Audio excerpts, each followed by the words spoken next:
T20 world cup ఫైనల్‌కు team India దూసుకెళ్లింది. సెమీఫైనల్‌లో ఇంగ్లాండ్‌ను 68 పరుగుల తేడాతో చిత్తు చేసి మూడోసారి ఫైనల్‌లోకి అడుగుపెట్టింది టీమిండియా. అయితే ఈ మ్యాచ్‌లో తొలుత బ్యాటింగ్ చేసిన టీమిండియా 171 పరుగులు చేసింది. అనంతరం లక్ష్య చేందిలో బ్యాటింగ్ చేసిన ఇంగ్లాండ్ 103 పరుగులకే ఆలౌట్ అయింది. ఇంగ్లాండ్ బ్యాటర్లలో బట్లర్ 23 పరుగులు చేయగా హ్యారీ బ్రూక్ 25 పరుగులతో కాసేపు వీరిద్దరూ పోరాడారు.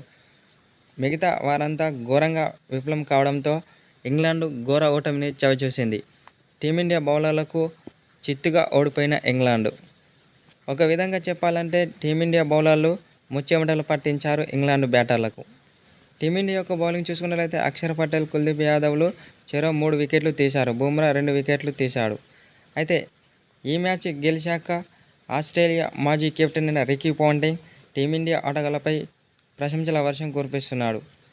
బ్యాటింగ్లోనూ బౌలింగ్లోనూ చాలా అద్భుతంగా రాణించి ఫైనల్లోకి అడుగుపెట్టిన టీమిండియాకు శుభాకాంక్షలు తెలిపి అనంతరం ఆటగాళ్లపై ప్రశంసల వర్షం కురిపించాడు.